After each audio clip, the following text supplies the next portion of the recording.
Good afternoon, everyone. My name is Gary McCauley, and I'm the Senior Manager of the Policy and Risk Division at the FSA. This briefing aims to provide members with an overview of the Financial Services Miscellaneous Provisions Bill 2026. And the purpose of this session is to outline the background to the bill, its key objectives, the consultation process, including changes made to the bill as a result of the consultation, and the main reforms it introduces to the island's legislative framework for financial services and designated businesses. In terms of the agenda, we like to cover the background to the current framework, the purpose of the bill, the FSA's approach to legislative amendments, the consultation process, and the key reforms proposed. We will also outline the structure of the bill and the expected next steps before opening for questions. The island's framework for financial services regulation is set out in 4 key acts. The Financial Services Act covers banks, investment business, fund services, fiduciary services, crowdfunding platforms, money transmission services, and credit unions. The Insurance Act covers insurers, insurance managers, and insurance intermediaries. The Collective Investment Schemes Act covers funds, and the Retirement Benefit Schemes Act covers pension schemes. These acts establish the FSA as the regulator, and the Financial Services Act sets out the 3 regulatory objectives. In short, these are to protect consumers, to reduce financial crime, and to maintain confidence in the financial services sector through effective regulation. Generally speaking, the 4 acts provide the statutory framework for authorization, supervision, inspection, and investigation, and enforcement action. In terms of the structure of the legislation, most high-level requirements are set out in the acts. More detailed requirements are set out in secondary legislation, and the FSA issues guidance to support understanding those requirements. The Designated Businesses Registration and Oversight Act sets out the framework for designated non-financial businesses and professions. This act relates to compliance by designated businesses with AML/CFT requirements. Designated businesses include certain legal services, external accountants, tax advisors, payroll agents, and other sectors such as estate agents and virtual asset service providers. Most of the current financial services framework dates from around 2008, when the acts were introduced in their original form. The last miscellaneous amendments bill to update various acts commenced in 2013. The Registration and Oversight Framework for Designated Business was introduced in 2015, just before the merger of the Insurance and Pensions Authority and the Financial Services Commission in late 2015. The Insurance Amendment Act 2017 commenced in stages from 2018. Over the years, experience by the FSA and industry in using the acts has highlighted gaps and inconsistencies in the current framework. In addition, developments in international regulatory standards over time have highlighted areas where the framework would benefit from modernization and greater consistency across sectors. The Financial Services Miscellaneous Provisions Bill is intended to modernise and enhance the island's financial services legislation. In particular, it seeks to address gaps and inconsistencies in the current framework, strengthen supervisory and enforcement tools, and improve consistency across the different regulatory acts. These changes are intended to enhance consumer protection and supervisory effectiveness, whilst also making sure that the impact on regulated entities and designated businesses is appropriate. The bill also supports innovation in the insurance sector with a new power to modify regulatory requirements to enable insurance sandboxing. Overall, the aim is to support effective regulation while maintaining the island's reputation as a well-regulated international financial centre. The bill introduces a number of key reforms across the framework. First, the bill introduces revised civil penalty provisions to expand the scope of the current regime to individuals in controlled functions or equivalent, such as controllers, directors, and key persons. Second, the bill updates inspection and investigation powers to address gaps in the current powers and achieve greater alignment across the acts. Third, the bill makes various changes to achieve greater harmonisation across the acts, to make provisions operate more consistently for the FSA and industry across the different sectors. Fourth, the bill makes improvements to public register provisions and updates regulatory information sharing provisions to reflect changes to regulatory bodies and statutory functions over the years. And fifth, the bill updates the Financial Services Ombudsman Scheme operated by the Isle of Man Office of Fair Trading. The first stage of the FSA's approach to legislative amendments involved the development of primary legislation changes which are contained in this bill. The initial policy proposals were outlined by the FSA in a discussion paper published in 2019, which sought views on potential reforms across the FSA's core regulatory acts. Drafting of the bill was subject to significant delays between 2020 and 2024, firstly due to the impact of the COVID-19 pandemic, and then due to the prioritisation of other bills under the government's legislative programme.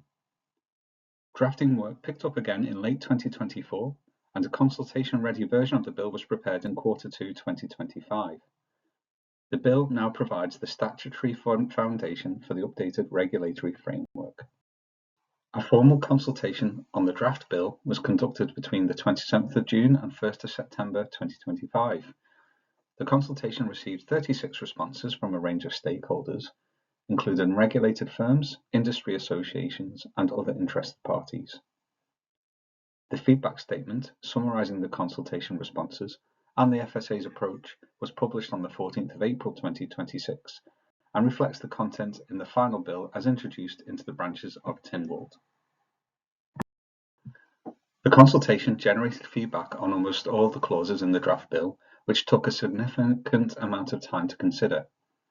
Key topics raised included: Number 1. Scope of the proposed new civil penalty powers in respect of individuals. 2. Powers for supervision and enforcement. 3. Rights of appeal and procedural safeguards. And 4. Drafting clarity and proportionality. The FSA made substantial revisions following the consultation, with several proposals narrowed or removed from the bill.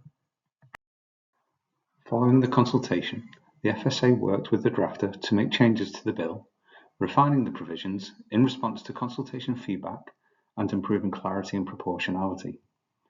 Whilst there is too much detail to summarise on one slide, key examples of changes made include revised civil penalty provisions, which clarify the intended scope of the power and set appropriate safeguards in primary legislation, making the proposed changes to inspection and investigation powers more specific to the relevant acts, and withdrawing the proposed extension of warning notice powers to employees of regulated entities and designated businesses.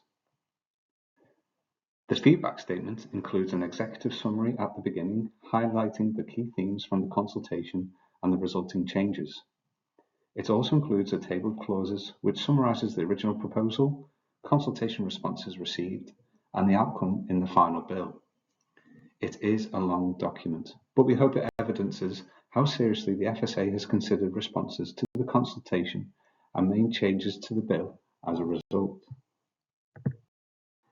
Following the passage of the bill, the FSA will commence work on the secondary legislation required to support the new framework.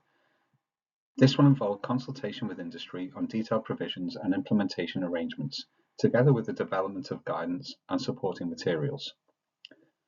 Consultation on the secondary legislation is expected to take place later in 2026. By way of example, consultation on the revised civil penalty regulations and associated guidance is planned for autumn 2026. Those regulations will be subject to Tynwald approval, and the final guidance will also be laid before Tynwald.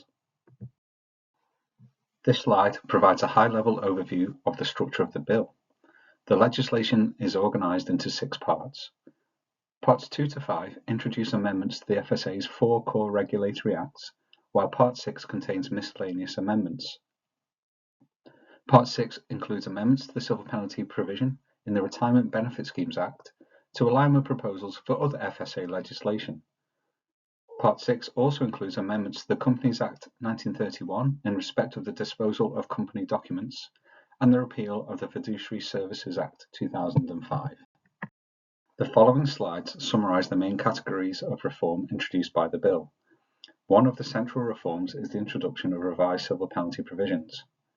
This expands the FSA's ability to impose civil penalties to individuals performing certain controlled functions or equivalent across the regulatory acts, such as controllers, directors, and key persons.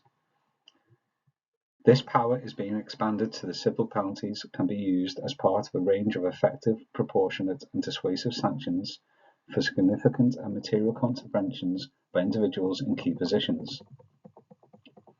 Such penalties will sit alongside existing regulatory and criminal sanctions for contraventions and offences. The revised civil penalty provisions are structured with three limbs. Number 1. Penalties for regulated entities and designated businesses, as is currently the case. 2. Penalties for specified role holders, i.e., those in control functions or equivalent, as is currently the case under Section 37 of the Insurance Act. And 3.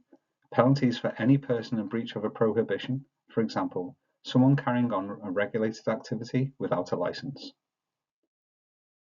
The revised power will bring the Isle of Man into line with international standards in terms of enforcement action and the effectiveness of the regulatory framework.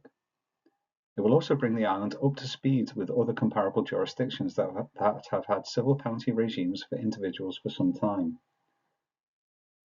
The revised provisions also include several procedural safeguards, which include a materiality threshold for penalties against individuals, protections against double jeopardy situations in terms of penalties and criminal proceedings, statutory requirements for regulations and guidance, and the right to appeal to the Financial Services Tribunal.